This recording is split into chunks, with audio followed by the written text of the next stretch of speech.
All right, I think we are live. We are live, it is. Apparently I have been for a little while. Oh, I forget. Sometimes when I do this, Chad Jacket, Hey. we're here in Grassroots in beautiful Squamish, BC. I'm gonna wait for a few more people to log in, make sure we actually got some people. Oh, I gotta go right now. Oh shit. It's all right. I gotta run. All right, so we'll get back with Chad as soon as he gets back. But I'm gonna wait, make sure you guys can actually hear me, and we'll wait till we get a couple comments in. See that we got people tuned in. It looks like we have a few people watching, but I want to make sure you guys can actually hear this before we jump into this today. I wanted to talk a little bit about, obviously, this is a 17th anniversary. Hard to believe. 17 years have gone by. Hi, Sin-son. All right. Archangel JPT says you can hear me. Excellent. Good. How's the audio? Can you hear me well?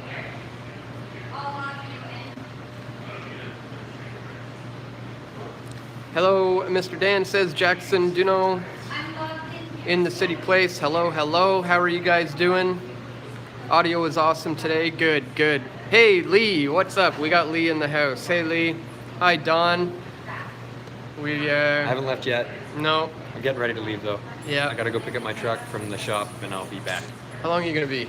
Hopefully not that long. All right. We'll get Chad in on this live stream as soon as he gets back. Or maybe I should go with him. I could go for a ride.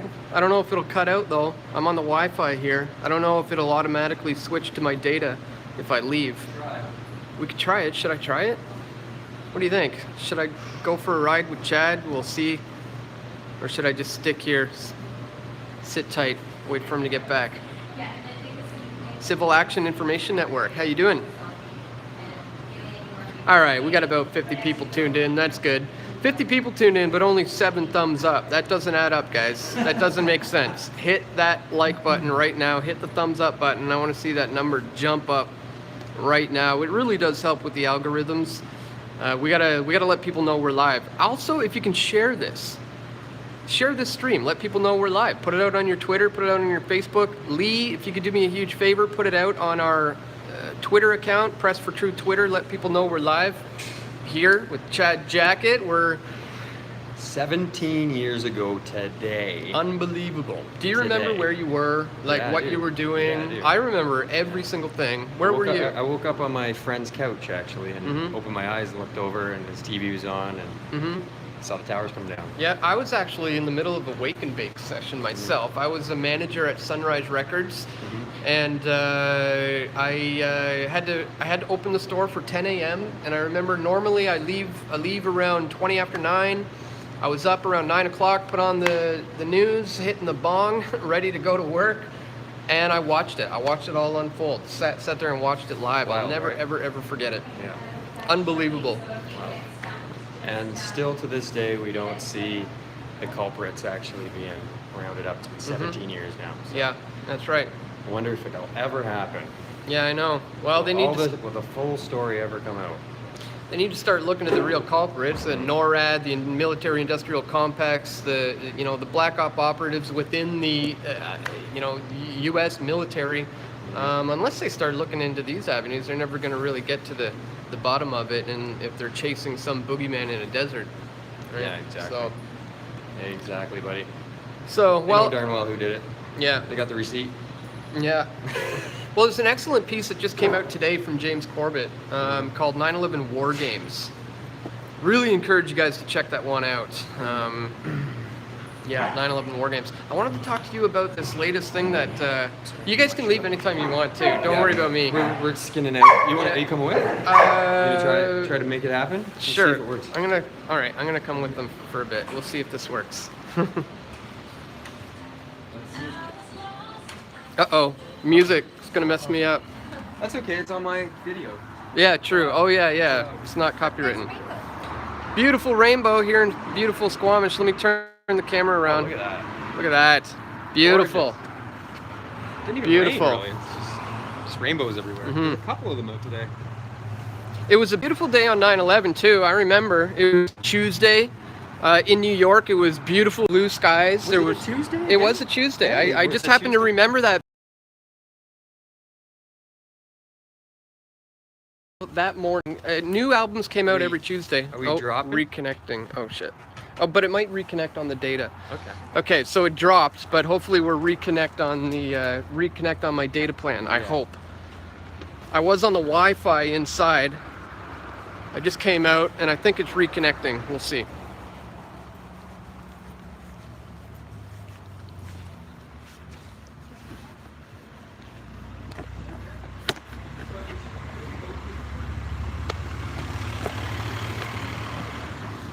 All right, bear with me, guys. I'm just getting readjusted here. All right, this is weird. This is fun. Live on YouTube, driving around. That's right. Running errands, man. Okay, I think we're reconnecting. So let's just see if this actually reconnects before we go on here. Let me know if you guys still have us, if we're not frozen, and if we still got good audio. Where was I? What were we? Talking about 9/11 and the Tuesday. Right, and, Tuesday. You were working at a record Yeah, shop. that's right. It was Tuesday. It was a beautiful day, I recall. Yeah, I remember right down to the fact that it was blue skies and yeah. I just watched this new video today too from James Corbett called 9/11 War Games, and it talks about how it was actually a super busy day in terms of aviation as well, and that's probably all by design. And if you haven't seen that one, guys, just came out today. James Corbett, I think it's called 9/11 War Games. Highly recommend it. Really, really good. He gets into a lot of the drills and the exercises that were going on that caused a lot of confusion within the military.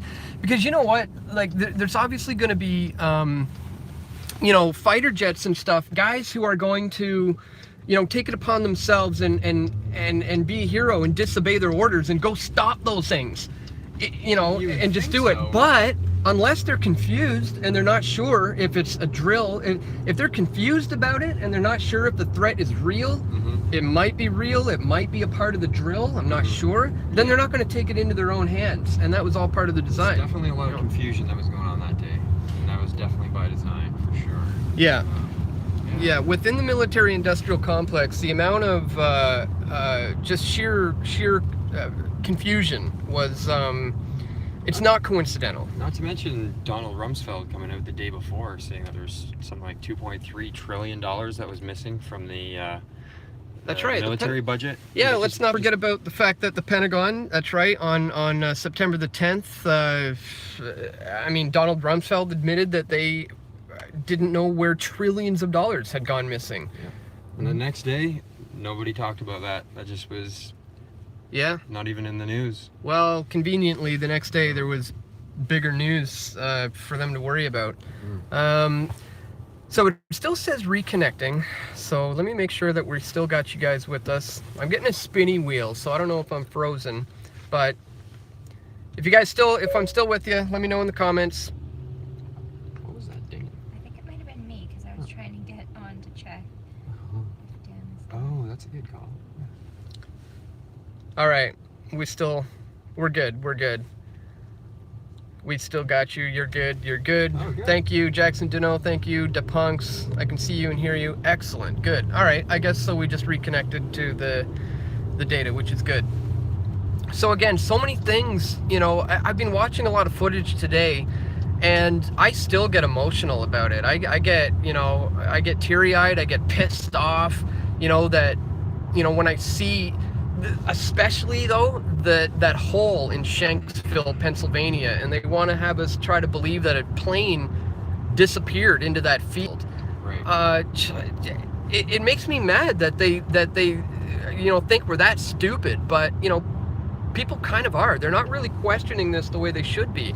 That hole in Shanksville, the hole in the really Pentagon. It's quite disappointing. The world you'd think the whole world would have looked at that, and it would have really woken people up and shook them to the core, where they said, we got to figure this out. Like, we got to get to the bottom of this no matter what it takes. And instead you see people just kind of not really giving a damn and Yeah. just kind of chasing the news trend. And you know, I mean, yeah, it's really interesting, man. You know. Well, that was the job of the 9/11 Commission, was to create that sense of, you know, this notion that something is being done about it, an investigation is underway.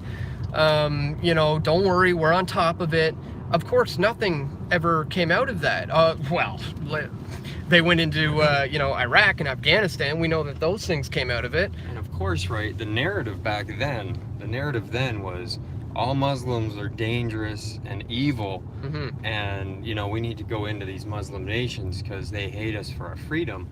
And now you know, the narrative has quickly changed 17 years later to all Muslims are perfect and can do no harm. And if you question, you know, the religion of Islam and criticize it, then you're considered a hate preacher. Yeah, that's all part of the agenda as well. Yeah. Yeah, that's a good point too.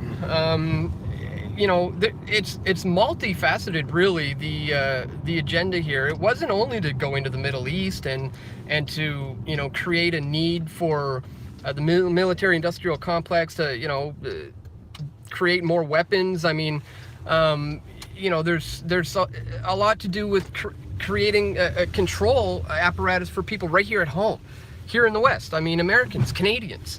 Just think about what it's like for you to travel today. I mean, the TSA wouldn't be sticking their hands down your pants, molesting you, just to go, you know, on a family vacation if it wasn't for, you know, 9/11. Our basic fundamental rights right here at home have been taken away due to this. Exactly. And all the you know, the refugee crisis that they are claiming is, you know, the refugee crisis that's going on, and we need to bring in all these, you know, people from foreign countries. And, you know, how this is causing a lot of conflict over here because there's a lot of people that have different ideologies that they're trying to bring in. Well, you see, before 9/11, we were all saying that we shouldn't be going in there, that this was all set up for a reason, that they were going to go in there and buzz this up and then do exactly what they're doing, is say, well, now that we've started this, you know, this is going on over here, there's wars and all this, well, now we got to feel sorry for everybody that's going on, that's over there, and we need to bring them over to our country now that they're mad and we've got them angry and they hate our way of life now. Let's just flood the country with it, because it's really about globalism, and it's about trying to make everybody sort of the same. Yeah. You know, it's not trying to, you know, it's really trying to make everything equally crappy, everybody equally fighting. And if you're fighting with your neighbor because you disagree with your neighbor all the time, and your neighbor wants to, you know, force your wife to wear a sheet over her head or something, and thinks you're a bad person for not doing that, then, you know, you can't say anything about what your government's doing. You're not going to have any time to actually do anything about that. Yeah. So. Yeah. Another aspect of this that blows my mind is the cognitive dissonance still to this day. Like how people can, you know, see something with their own eyes and just reject what their eyes are telling them, you know, especially in regards to the collapses of the towers. And, you know, there's still a lot of people today, believe it or not, at this point, who have never even heard of the collapse of Building 7. They don't know that 3 towers collapsed that day, believe it or not. So we still got a lot of work to do, you know. I mean, honestly, things are getting better. You know, 10 years ago, 15 years ago, we were laughed at as conspiracy theorists for talking about this stuff. But now it's starting to enter the mainstream discussion a little bit more. Yeah, maybe a little bit, but you'd think, you know, 17 years later it'd be a bit more of a hot topic, that people would have, you know, we would have maybe got more to the bottom of things, and you know, more stuff should have been revealed, I think. I mean, things have been revealed, but you know, to actually see people that have committed the crimes, you know, go to jail or at least be recognized for committing the crimes. You know, something changed with the 9/11 Truth movement probably around 2010, 2011. I'd say by 2012, it was like it had almost kind of plateaued, and it started to kind of go downhill since then. Before that, 2004, 5, 6, 2007, 8, those were big years for 9/11 Truth, especially during the anniversary.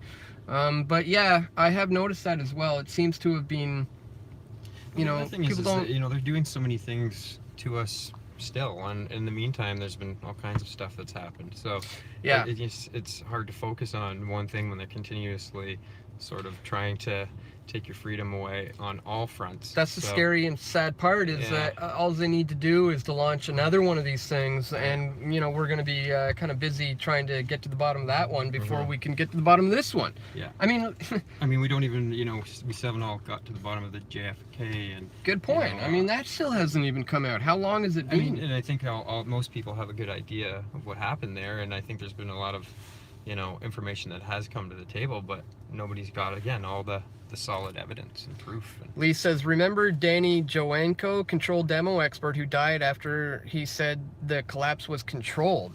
I recall that. I didn't know he died, but I remember there's a great clip of a structural engineer, a controlled demolition expert, being shown a clip of World Trade Center 7 being demolished, and they didn't tell him what it was. They just said, what do you think you're looking at? And he's like, well, this is clearly a controlled demolition, obviously. And then when they told him, no, that's actually a building on 9/11 that they say collapsed due to fire. And this pro was just like, impossible. And he's like, well, yeah. they must have worked really fast. They must have had a really good team to rig up that building in that amount of time.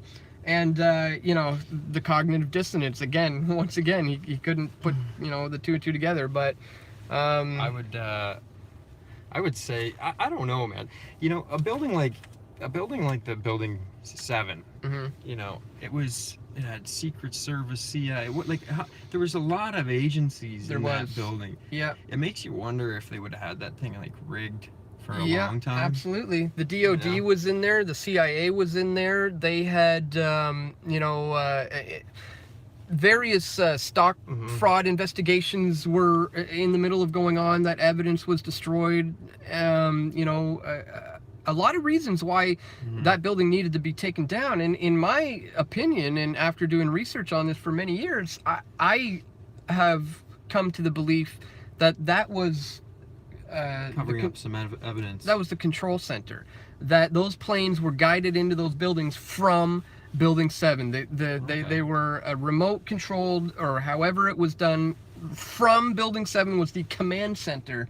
It wasn't, the command center was not a cave in Afghanistan. The command center, I believe, was WTC 7, and they had to destroy the evidence.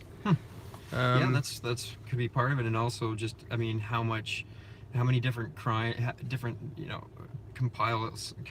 compilations of evidence of different, crimes would be in that building, of different, CIA investigations or things that they've, black operations that they've done, or who knows? I have no idea. There could be all kinds of stuff that was compiled in there over the years that they wanted to get rid of. So. And Building 7, I mean, 47 stories, that's a huge building. It was structurally, it was massive. It had huge, columns, and there was only brief fires on a couple of floors from some minor debris that had fallen into it from the World Trade Centers. Absolutely not possible that it could have collapsed in free fall time into its own footprint symmetrically, because of a couple small fires that were contained on the lower floors. Not a chance, right? So, yeah, I mean, just looking at all of that day, it was unbelievable. Yep. The passports being found in the rubble, but they can't find, the black boxes. It goes on and on and on. 19 hijackers, they say, with box cutters.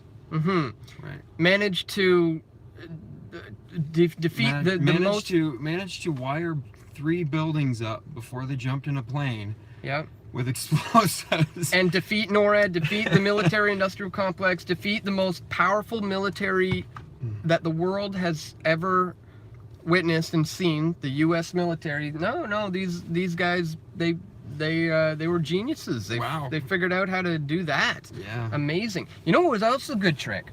They had the thought to plan a drill at the same time. So that all the fighter jet guys were confused. Yeah. Really, really brilliant plan. Honestly, though, the fact that someone conspired to do that, and unbelievable. they have not been put So, to justice to this I'm day. sure you've seen a story about the Israeli, The dancing Israelis? dancing Israelis and all that in the cube van with the towers that were painted on it, with the airplane that was flying into the towers.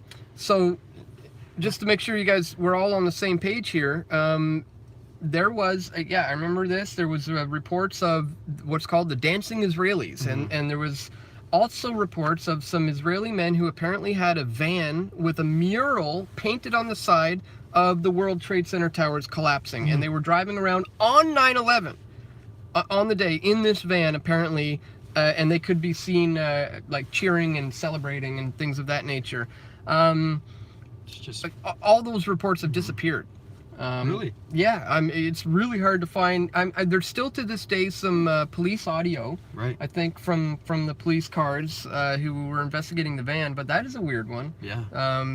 So many unanswered questions. I mean, I'm sure there's a ton of things that have been scrubbed from the internet since 9/11, and now there's so much stuff on 9/11, or not on 9/11, but on the internet, and they've messed with the algorithm so much that it's hard to even find all those old videos anyway. You know, it Yeah. makes me wonder if there's a smoking gun out there that has yet to be discovered, that's just waiting to be seen, that's just, you know, I don't know, somebody's VHS tape that they put in Somebody's a cell box, phone, or something old cell phone or something. old cell phone, Yeah. or who knows what, just something that's waiting to be, you know, like the Dead Sea Scrolls, something that's just waiting to really be that smoking gun, you know. I think it's out there, and we still may some see footage, some camera, maybe did cell phones have cameras in them at that time? I don't know if they had that's a good question, whether or not they had cameras in them, but one thing is for sure, you know how well cell phones work in airplanes today. They don't. Right. You know, you have to turn them off. They say the electronics may mess with the flight, and if you try, I've tried lots of times, you can't get a signal up there.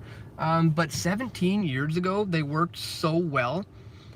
That's something that's really strange too, is the cell phone calls from the airplanes. That was something that really stood out to me from News Change Second Edition. And how they would call, and they would say, like, they would be talking to their mother or somebody, and they would be like, you know, for instance, like me, it'd be like, "Hi Mom, it's me, Chad Jacket." The guy's name was Mark Bingham. It's like, he calls. Like, why would you? Says, "Hi Mom, this is Mark Bingham." Wouldn't you just be like, "Hey, it's Chad. What's up?" But who mentions their last name to their mom? Yeah. Unreal. It's a little weird, but hey, you're also panicking.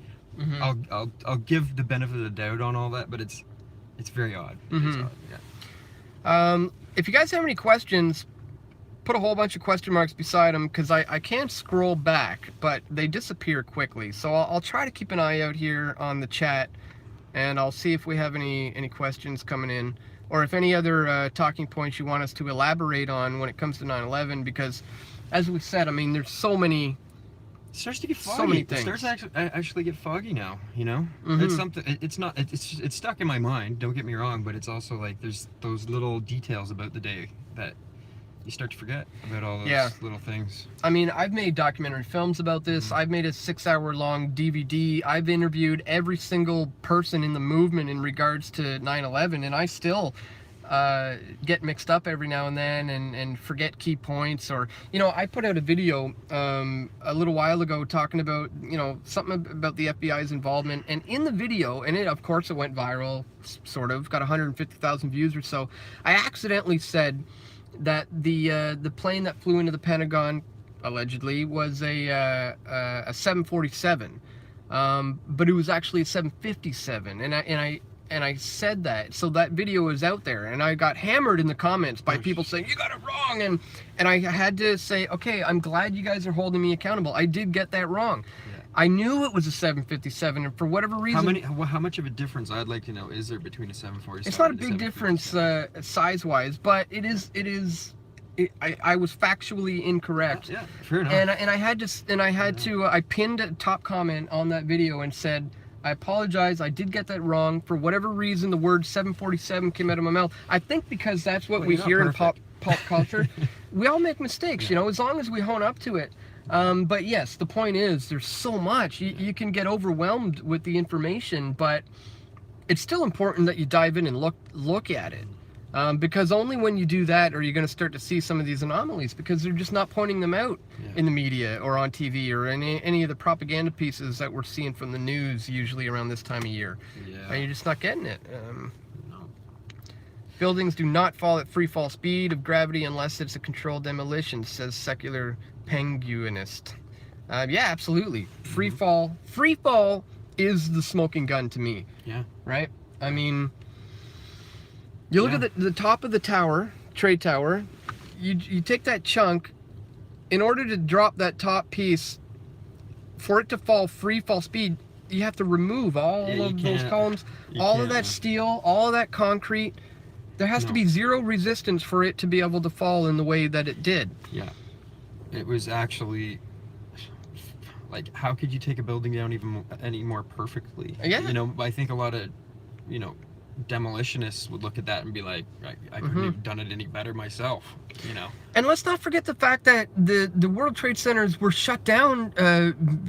Certain whole wings were off limits. Like the weekend before the attack, there were mysterious people going in there. The power was shut off in the entire building, like days before the attacks. This is stuff that people don't hear about, or they just forget about, or they never think to go back and question and look in and go, what was up with that? Because somebody had to rig those buildings, Wasn't Jed Bush or somebody connected to the security? Yeah, I think he was maybe made head of security at World Trade, and his first day was on 9/11, I believe. I think we may be ready to go. Oh, are we? Yep. Okay. Well, let's roll. We'll follow. All right. All right, guys. Again, if you're just tuning in, glad to have you with us. I'm here with Chad Jackett. LibertyFarms.ca is the website. We're talking about the 17th anniversary of 9/11. Again, hard to believe it's been 17 years. 17 years. It is wild. That kind of really blows my mind. Yeah, me too. And look how many things have been done since then. How many wars have been waged in the Middle East. How many rights and freedoms have been taken away from us right here at home, and how much of this continues to go on to this day, all because of 9/11. None of what they're doing today could be done without,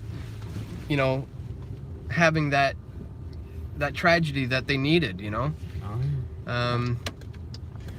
So now we're exactly. The agenda continues. It's about globalization again. It's they're trying to just spread the pain around the world, Yeah. And so what better way to go to do it than to go over there and stir up a whole bunch of anger and hatred, and then bring that anger and hatred now over here, and if a lot of you see a lot of these videos with people that are coming in and flooding Europe and all over the place. I don't see a lot of women and children. Where are all the women and children? You see a bunch of fighting age men, and it's like, what's going on, right?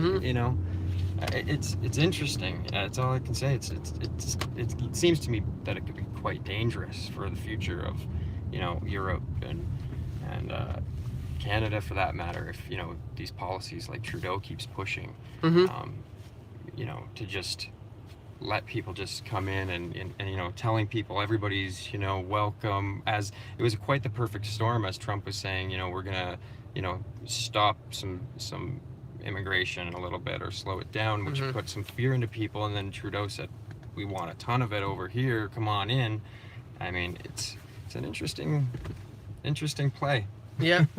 Well, the girl who was just found murdered in BC in Surrey, they just found out that the murderer was a Syrian refugee who came in just a few months, basically around the time that Trudeau said, let's have 25,000 of them come in. And so that just came out. Yeah, secular penguins. Imagine my shock. But again, guys, 17 years later, I'm never going to let up talking about 9/11. I'm this is like the defining moment of our generation, is when it comes to these wars in the Middle East, and No, it's just terrible. You know, it's absolutely terrible what's gone on over there. Just decimated how many countries now. It's started.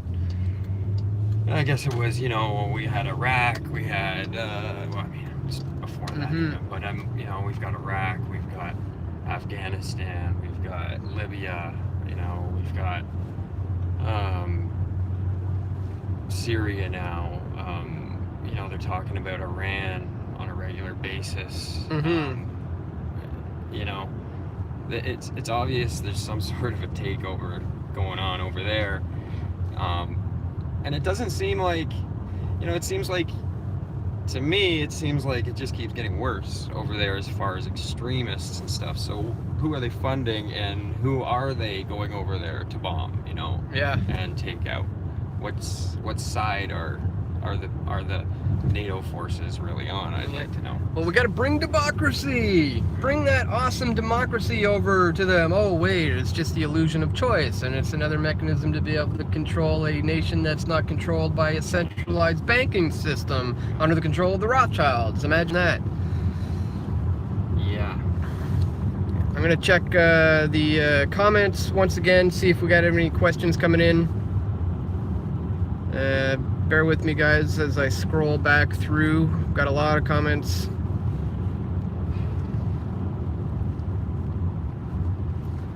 It seems like the bit of the, you know, stretching out of Israel across the Middle East a bit too.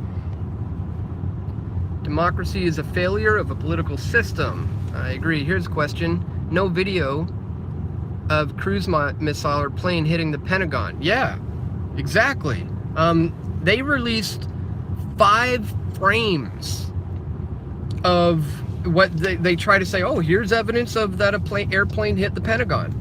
And the government released 5 frames that didn't show anything of the sort of an airplane going into the Pentagon. It showed like a flash and then an explosion. There's no way an airplane went into the Pentagon. I defy you. I dare. If anybody out there has any evidence that a plane hit the Pentagon, I would love to see it. Please send it to dan@pressfortruth.ca, because I have to this day not seen any evidence of an airplane hitting the Pentagon. No.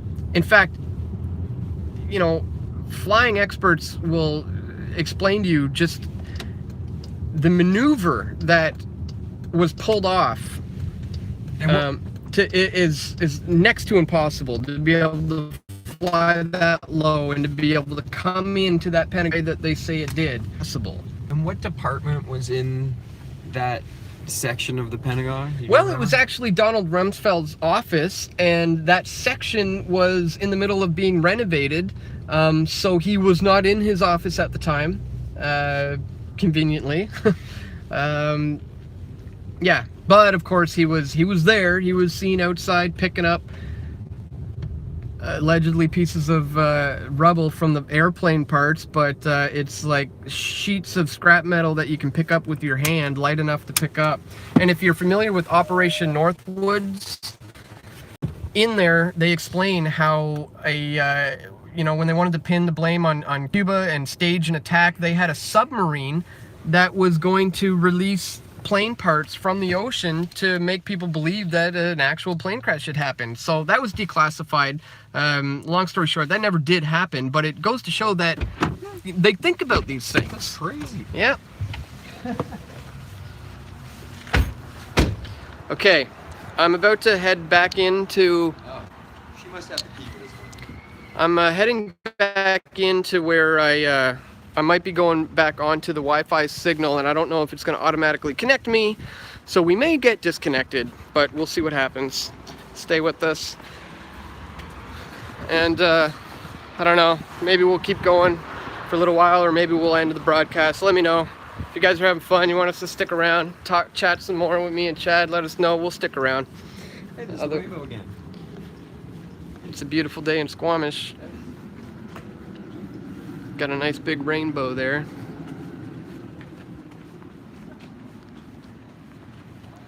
Beauty. All right, so we're here.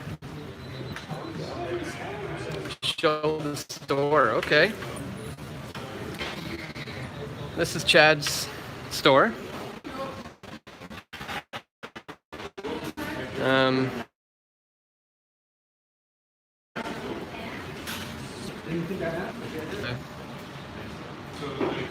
okay, I think we just reconnected. So this is Grass. They have all of the finest cannabis products, medicinal cannabis, lots of shatter, extracts and edibles.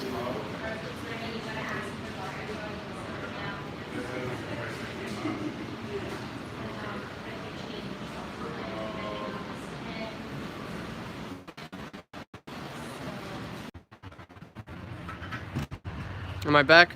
Sorry guys, the connection isn't very good. Okay, we're back. We're back. Am I back?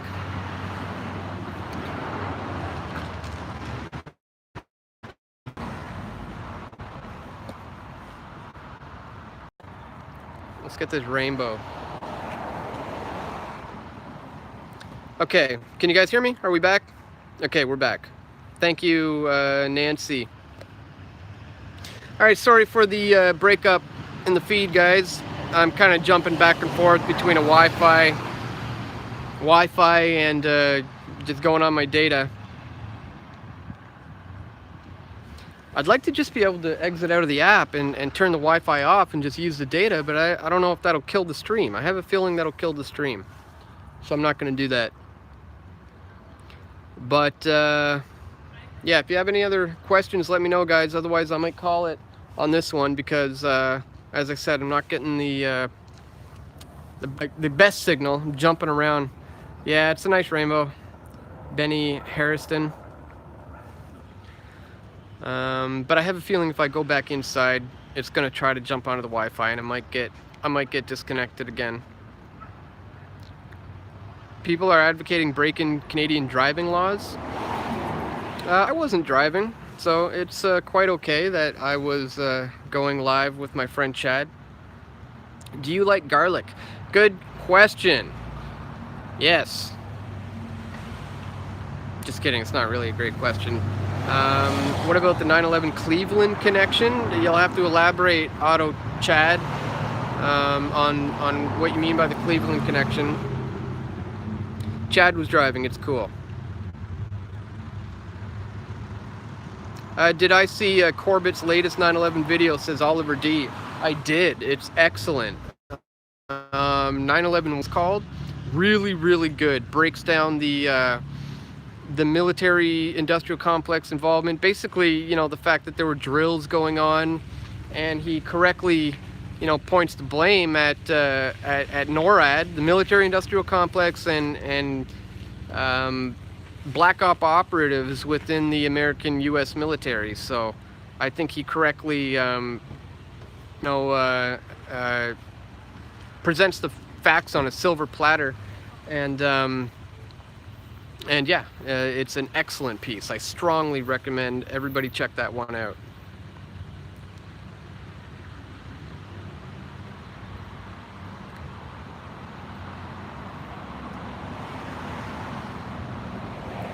Who was driving, says Arthur? That was my friend Chad. Another stellar video on 9/11. Yeah, killer video. It's like a whole new documentary. You know, it plays for almost an hour. Yeah, really good stuff. I shared it. I think I tweeted it out. I shared it on my Facebook. Shared it on YouTube even. Highly recommend that one. All right, guys. I think I might call it. Do this with my friend Chad, but we end up having to run around doing a few errands, and now if I go back inside, it's going to cut me off because it wants to put me on the Wi-Fi and cut me off of the data. So we may have to call it for this particular broadcast. Been going 40 minutes.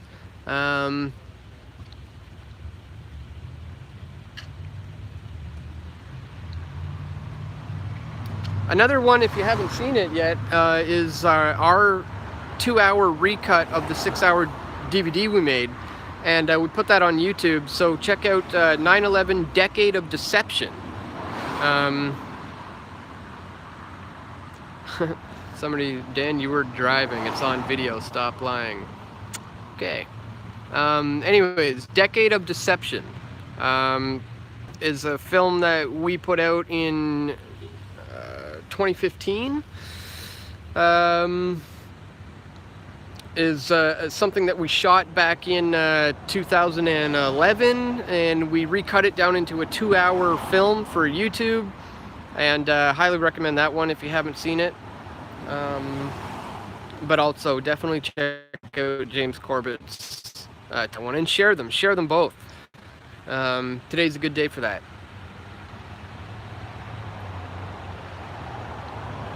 All right, guys, I might call it for today. I want to thank everybody for tuning in. Hard to believe it's been 17 years. I really, really can't believe that. I remember down to the detail what I was doing that day, and I'll never ever forget it, and I'll never ever stop talking about it. I don't care if people want to, you know, call us conspiracy theorists, call us whatever you want. I'm on the side of truth, and it will come out eventually someday, guys. And you know, we just need to continue to expose the lies. We need to continue to point out all the holes in the so-called official narrative that we got from the government, and hopefully this lie will come crumbling down. And then once people realize that they were lied to about 9/11, well, you know, as we say, down the rabbit hole they'll go. So it's really key. It's really key, especially because of all of our domestic policy, foreign policy, you know, the destruction of the Middle East. It's all stemming from 9/11. So that is the really key issue to understand moving forward. So I'm not going to let up. I hope you guys will not as well. And we shouldn't just do this on the anniversary. You know, I want to, you know, make it a point to talk about 9/11, you know, once every couple of months at least. And I hope you guys will join me and do the same. Anyways, that's it for today, guys. Please check the links in the description. If you want to support our efforts, of course, we need the help of you, the viewers. As you know, YouTube has heavily demonetized us, and we're feeling the tight grip of censorship clamping down on us big time right now. So we need your support. We need your help. A great way to do that is to contribute at pressfortruth.ca/donate, or to join as a patron, PFT patron, or a member. Join up as a PFT member, or a one-time donation. Of course, if you can't contribute financially, that's fine. You know, just give the video a thumbs up. You know, share it. Share this with your friends and your family. Let people know. Help us get our subscriber count up. Share the videos, leave comments. That helps with the YouTube algorithms. And of course, if you can financially support, it's greatly appreciated. I've got a lot of big things coming up. I've got a really exciting interview coming up next week that I may be flying to Quebec for. I'm not going to say too much. We'll leave it at that. But on that note, guys, that's it for today. Once again, thank you so much for tuning in. And we'll see you again next time. Take care. Peace.